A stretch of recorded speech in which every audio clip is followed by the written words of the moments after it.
അപ്പോൾ നമ്മുടെ ഭക്ഷ്യവനത്തിൽ നിന്ന് വിളവെടുത്ത ടാലൻ പിങ്ക് ഇനത്തിൽപ്പെട്ട ചക്കയാണത്. മുട്ടപ്പഴം എന്ന് പറയും. മുട്ടപ്പഴം അതാണ് സാധനം. ഇതാ ഇത് മുന്തിരിപ്പേര, അത് വയലറ്റ് പേര. ഇത് വെൽവെറ്റ് ആപ്പിളാണ്. വളരെ ടേസ്റ്റി ആയിട്ടൊരു ഫ്രൂട്ടാണ്. നല്ല കാണാൻ നല്ല ഭംഗിയാണ്. പിന്നെ ഈ ഫുഡ് ഫോറസ്റ്റിൽ ഉണ്ടാകുന്ന പല ഐറ്റംസും വാലിഡേഷനായിട്ട് ഇവിടെ ചെയ്യുന്നുണ്ട്. നെല്ലും പച്ചക്കറിയും ഒക്കെയായി കേരളത്തിന് ഭക്ഷണം ഒരുക്കുന്നതിൽ പ്രധാന പങ്ക് വഹിക്കുന്ന ഒരു ജില്ലയാണ് പാലക്കാട്.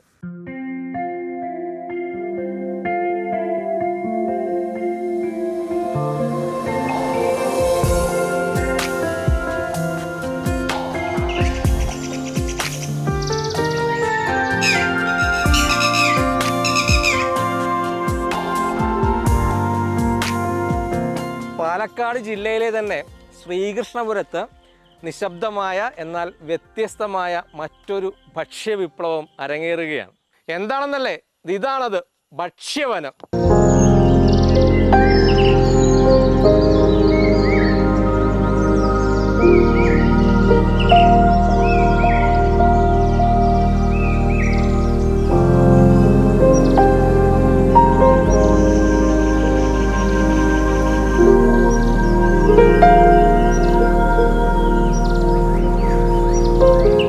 ഏറ്റവും കൂടുതൽ നമ്മൾ നാടൻ വെറൈറ്റിക്കാണ് ഏറ്റവും കൂടുതൽ പ്രാധാന്യം കൊടുക്കുന്നത്. അതിൽ നമ്മൾ ചക്ക, മാവ്, അങ്ങനെയുള്ള കനോപ്പി അനുസരിച്ച്, കനോപ്പി എന്ന് പറഞ്ഞാൽ ഒരു വൃക്ഷം അതിൻ്റെ പരിപൂർണ്ണ വളർച്ചയിൽ അത് എത്ര സ്ഥലം അക്വയർ ചെയ്യും അതിൽ തന്നെ ചിലതിൽ തണൽ വേണ്ടവരുണ്ട്. അപ്പോൾ ഇതിനെയൊക്കെ സെലക്ട് ചെയ്ത് തനത് വൃക്ഷങ്ങൾക്ക് പ്രാധാന്യം നൽകിക്കൊണ്ട്, എന്നാൽ അതിൻ്റെ ഒപ്പം നമ്മുടെ ഇഷ്ടങ്ങളനുസരിച്ച് ഇപ്പോൾ റംബൂട്ടാൻ പോലുള്ള അല്ലെങ്കിൽ മാംഗോസിൻ പോലുള്ള പ്ലാന്റ്സൊക്കെ നമുക്ക് ഇഷ്ടമാണ്. അപ്പോൾ അതും കൂടി ഉൾക്കൊള്ളിച്ചുകൊണ്ടുള്ളൊരു തോട്ടമാണ് ഇതിൽ. അപ്പോൾ ഏതാണ്ട് ഇപ്പോൾ ഇവിടെ തന്നെ ഒരു 82 വെറൈറ്റി പല വൃക്ഷങ്ങൾ ഇവിടെ ഉണ്ട്.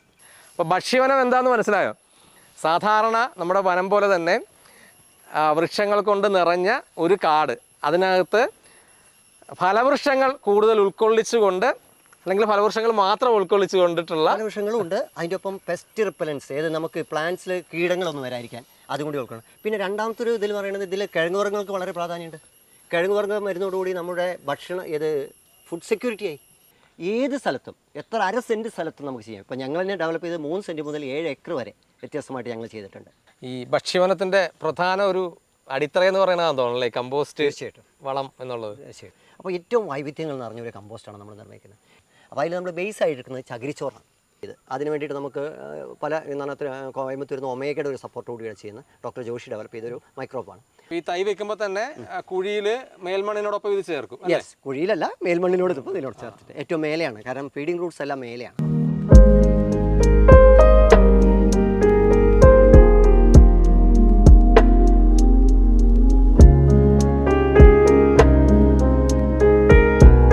പാലക്കാട് ശ്രീകൃഷ്ണപുരത്തെ കർഷക കൂട്ടായ്മയായ ജൈവ ഓർഗ് കഴിഞ്ഞ 10 വർഷത്തിനുള്ളിൽ നിർമ്മിച്ചു നൽകിയത് കേരളത്തിൽ അങ്ങോളം ഇങ്ങോളം ഇത്തരത്തിലുള്ള 500-ലധികം ഭക്ഷണക്കാടുകളാണ്.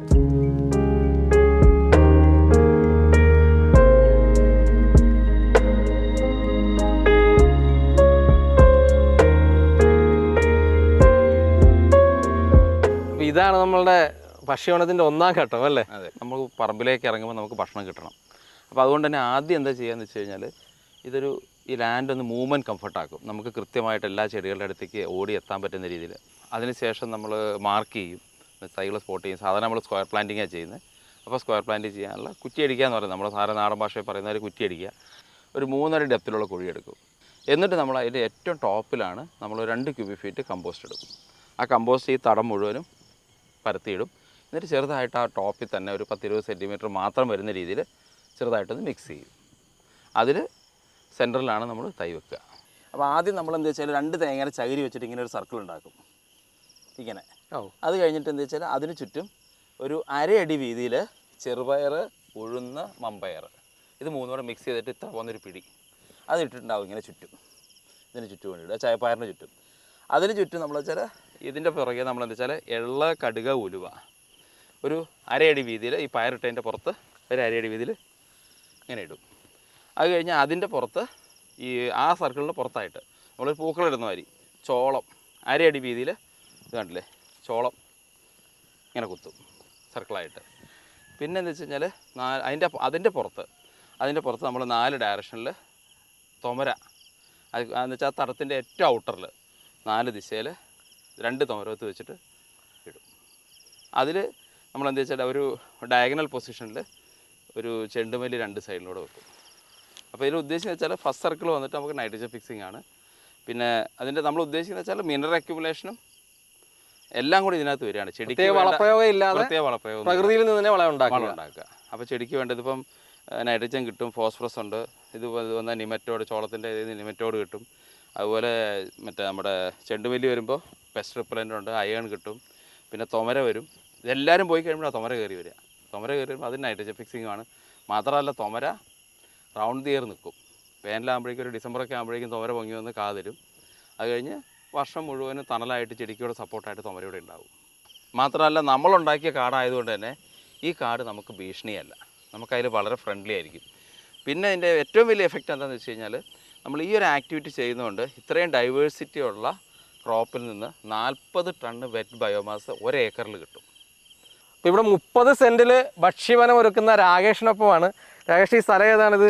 ഇത് പാലക്കാട് ജില്ലയിലെ കേരളശ്ശേരി പഞ്ചായത്താണ്. പഞ്ചായത്തിൽ വടശ്ശേരി എന്ന പ്രദേശമാണ്. ഇതിലിപ്പോൾ വാഴയും പപ്പായ അടക്കം 146 തൈകളുണ്ട്. 146 തൈയാണ് വെച്ചിരിക്കുന്നത്. ഇത് ഒരു 11 മാസമായ ഒരു ഫുഡ് ഫോറസ്റ്റാണ്. അപ്പോൾ ഫുഡ് ഫോറസ്റ്റിൻ്റെ ഒരു പ്രത്യേകത എന്താ വെച്ച് കഴിഞ്ഞാൽ ഇതിൽ നമുക്ക് പ്ലാന്റ്സിന് വേണ്ട കോമ്പറ്റീഷൻ മാത്രമാണ് നമ്മൾ മാനേജ് ചെയ്യുക. ബാക്കിയുള്ളത് നമ്മൾ സോയിൽ കവറായിട്ട് അങ്ങനെ നിർത്തുക ചെയ്യുക. അപ്പോൾ അതിന് ഉദാഹരണം പറഞ്ഞത് ഇപ്പോൾ ഇതൊരു റംബൂട്ടാനാണ്.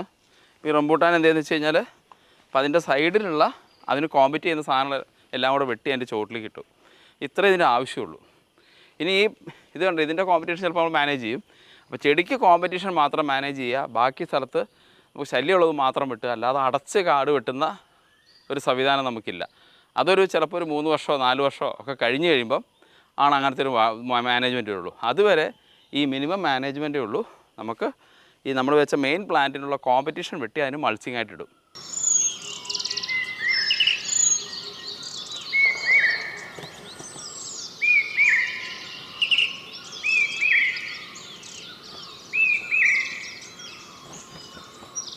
എങ്ങനെയാണ് ഇവിടുത്തെ ഒരു ഫുഡ് ഫോറസ്റ്റിൻ്റെ പ്ലാന്റേഷനും അതുമായിട്ട് ബന്ധപ്പെട്ട കാര്യങ്ങളൊക്കെ എങ്ങനെയായിരുന്നു? നമ്മൾ ഏകദേശം ഒരു 10-20 മാസത്തോളമായി ഇത് ചെയ്തിട്ട് 400ഓളം തൈകളാണ് നമ്മൾ വെച്ചിരിക്കുന്നത്. അതിൽ തന്നെ ഒരു 120 വെറൈറ്റികളുണ്ട്. 3 ടൈപ്പ് ഓഫ് സസ്യങ്ങളാണ് വെച്ചിരിക്കുന്നത്. നമുക്ക് സൺലൈറ്റ് വേണ്ടത്, കുറച്ച് സൺലൈറ്റ് വേണ്ടത്, ഷെയ്ഡ് ഉള്ളത്, പിന്നെ നമുക്ക് പ്രധാനപ്പെട്ട ഏതൊക്കെ ഇനങ്ങളാണ് വെച്ചിട്ടുള്ളത് ഇവിടെ പഴവർഗ്ഗം? ഇവിടെ നമ്മൾ പഴവർഗ്ഗം എന്ന് പറഞ്ഞു കഴിഞ്ഞാൽ മാവുണ്ട്, പ്ലാവുണ്ട്, പിന്നെ ചാമ്പയ്ക്ക, റംബൂട്ടാൻ, അതിൻ്റെ തന്നെ പല വെറൈറ്റികളും ഉണ്ട്. ഈ റംബൂട്ടാൻ്റെ തന്നെ പല വെറൈറ്റികൾ, പ്ലാവിൻ്റെ പല വെറൈറ്റികൾ, അങ്ങനെ 400ഓളം ഡിഷസ് വെച്ചിട്ടുണ്ട്. പാലക്കാട് ശ്രീകൃഷ്ണപുരത്ത് തന്നെ ഭക്ഷ്യവനം കൃഷി ചെയ്യുന്ന പ്രീതയുടെ കൃഷിയിടത്തിലാണ്. ഇനി ഇത്രയും ഭക്ഷ്യവനത്തിലൂടെ ഇത്രയും വിളകളൊക്കെ ഉൽപ്പാദിപ്പിച്ചിട്ട് അത് എന്ത് ചെയ്യുമെന്നാണ് സംശയമെങ്കിൽ അതിനുള്ള ഒരു ഉത്തരവും പ്രീത നൽകുന്നുണ്ട്. അപ്പോൾ പ്രീതയുടെ ആ ഉത്തരം നമുക്കൊന്ന് കാണാം.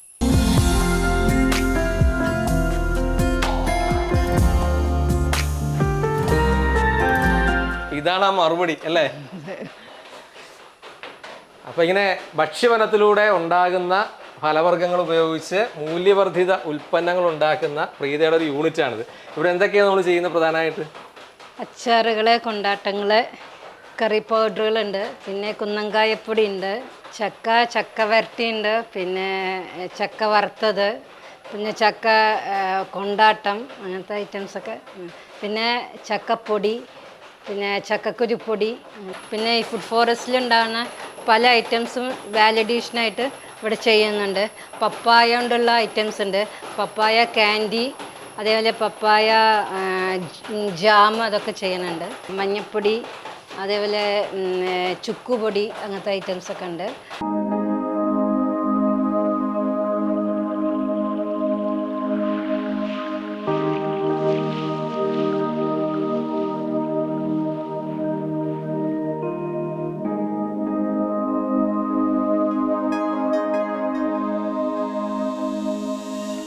ഇതാണ് ഭക്ഷ്യവനത്തിന്റെ ഒരു പ്രത്യേകത അല്ലേ? നമ്മുടെ പറമ്പിൽ നിന്ന് വിളവെടുത്ത ഫലങ്ങൾ അല്ലേ ഇവിടെ വെച്ച് തന്നെ മുറിച്ച് ഇങ്ങനെ ഒരു സായന്തനമൊക്കെ ഒരു രസം അല്ലേ? തീർച്ചയായിട്ടും ഭയങ്കര രസമാണ്.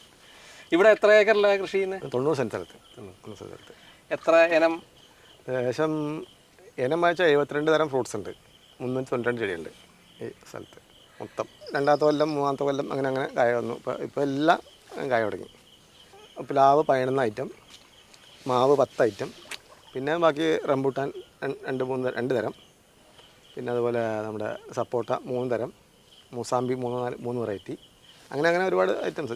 ചാമ്പ 2 വെറൈറ്റി, അങ്ങനെ പിന്നെ അതുപോലെ നമ്മുടെ കടച്ചക്ക, അതുപോലെ മറ്റേ കരിനാരങ്ങ, പിന്നെ മറ്റേ നമ്മുടെ 13 തരം അടയ്ക്കാപ്പഴം എന്ന് പറയില്ലേ, കൊയ്യക്കായ എന്ന് പറയില്ലേ, കൊയ്യക്കായ പേരക്ക എന്നൊക്കെ പറയില്ല, ആ സാധനം 13 തരം ഉണ്ട്.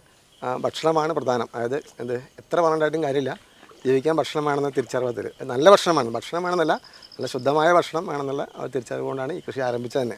ഇത് നമ്മുടെ ഓറഞ്ചാണ്. നമ്മുടെ നാട്ടിൽ ഇഷ്ടംപോലെ ഉണ്ടാവുന്നുണ്ട് ഈ സാധനം, നല്ല കായ ഉണ്ടാവുന്നുണ്ട്. ഇത് മൂസാമ്പിയാണ്.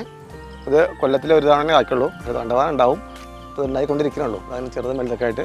ഇത് നമ്മുടെ നാടൻ ഞാവൽ മരമാണ്. നമ്മുടെ നല്ല വയലറ്റ് കളറുള്ള പഴം, നല്ല അടിപൊളി സാധനമാണ്. ഏറ്റവും വിറ്റാമിൻ കൂടിയാണ്, ഷുഗറിനൊക്കെ വളരെ നല്ലതാണ്. നമ്മുടെ പറമ്പിൽ ഏകദേശം 11 വെറൈറ്റി ചക്കകളുണ്ട്. അതിലത്തെ ഒരു വെറൈറ്റിയാണ് J33. ഇത് സുർനാൻ ചെറിയാണ്, നല്ല ടേസ്റ്റുള്ള ഫ്രൂട്ടാണ്. അതുപോലെ ഇത് വെസ്റ്റ് ഇന്ത്യൻ ചെറിയാണ്, ഫ്ലവറിങ് ആയിട്ടുള്ളൂ, പഴങ്ങളായിട്ടില്ല. ഭക്ഷ്യവനങ്ങൾ നിർമ്മിക്കുന്ന ജൈവോർഗിൻ്റെ ആസ്ഥാനത്താണ്. എന്താണ് ഈ ജൈവോർഗ്? ജൈവോർക്ക് എന്ന് വെച്ചാൽ ഒരു കർഷക കൂട്ടായ്മയാണിത്. ഞങ്ങൾ കുറേ പേരുണ്ട് ഇതിൽ. അപ്പോൾ ഒരു സസ്റ്റൈനബിൾ ജൈവോർക്ക് ഞങ്ങൾ സസ്റ്റൈനബിൾ ഫുഡ് ഫോറസ്റ്റ് ഫാമിംഗ് എന്ന് പറഞ്ഞാൽ ഒരു കോൺസെപ്റ്റാണല്ലോ. അപ്പോൾ ഇത് രജിസ്റ്റേർഡ് ഓർഗനൈസേഷനാണ്, NGO ആണ്. അപ്പോൾ ഞങ്ങൾ വേറെ ആക്ടിവിറ്റി ഒന്നും ചെയ്യുന്നില്ല. ഈ ഫുഡ് ഫോറസ്റ്റ് മറ്റുള്ളവരിലേക്ക് അതിനെ പ്രചരിപ്പിക്കുന്നതിനും മറ്റുള്ളവരിലേക്ക് എത്തിക്കുന്നതിനും വേണ്ടിയുള്ള എല്ലാ ആക്ടിവിറ്റിയും ഞങ്ങൾ ചെയ്യുന്നുണ്ട്. എന്ന് വെച്ചാൽ ട്രെയിനിങ് ചെയ്യുന്നുണ്ട്. അത് ട്രെയിൻ ചെയ്ത് കഴിഞ്ഞാൽ നമ്മൾ അതിൽ A to Z എന്ന് വെച്ചാൽ എങ്ങനെ ലാൻഡ് ഡെവലപ്പ് ചെയ്യണം, പ്ലാന്റ്സ് എങ്ങനെ തിരഞ്ഞെടുക്കണം, കനോപ്പി ആർക്കിടെക്ചർ എങ്ങനെയാണ് നമ്മുടെ ഫീൽഡിൽ ഇംപ്ലിമെൻറ്റ് ചെയ്യേണ്ടത്, അതുപോലെ അതിൻ്റെ കമ്പോസ്റ്റ് എങ്ങനെ ഉണ്ടാക്കണം, അത് കഴിഞ്ഞ് അതിൻ്റെ പ്ലാന്റ്സ് അലൈൻമെൻറ്റ്, അതുപോലെ ഇത് കഴിഞ്ഞ് കഴിഞ്ഞാൽ ഇതിൻ്റെ മാനേജ്മെൻറ്റ്, അത് കഴിഞ്ഞാൽ നമ്മൾ ഇതിൻ്റെ ഇറിഗേഷൻ. അപ്പോൾ പൊതുവേ ഞങ്ങൾ ഡ്രിപ്പ് ഇറിഗേഷൻ മാത്രമേ ഞങ്ങൾ സപ്പോർട്ട് ചെയ്യാറുള്ളൂ. കാരണം എന്ന് വെച്ച് കഴിഞ്ഞാൽ നമ്മൾ ഈ ഒരു കോൺസെപ്റ്റിൽ നമ്മളൊരു ഫീൽഡ് തയ്യാറാക്കുമ്പം ഇതിൽ കൂടുതലും നമ്മൾ ഏറ്റവും കൂടുതൽ ഫോക്കസ് ചെയ്യുന്ന ഫ്രൂട്ട് ട്രീസാണ്. ഒപ്പം അതിൽ പെസ്റ്റ് റിപ്പലൻസും മിനറൽ അക്യുമുലേറ്റേഴ്സും ഒക്കെ ഇതിലായിട്ട് ആഡ് ചെയ്യും. അതിൻ്റെ കൂട്ടത്തിൽ തന്നെ സോയിൽ കൺസർവേഷൻ, വാട്ടർ ഹാർവെസ്റ്റിങ്ങും ഇവിടെ പക്കായിട്ട് നമ്മൾ ചെയ്യും. കാരണം എത്ര ചെറിയ യൂണിറ്റ് ആണെങ്കിലും, ഇപ്പോൾ നമ്മൾ ഒരു 3 സെൻറ്റുള്ള യൂണിറ്റ് ആണെങ്കിലും ഈ ആക്ടിവിറ്റി എല്ലാം ഇവിടെ നടപ്പാക്കിയിരിക്കും.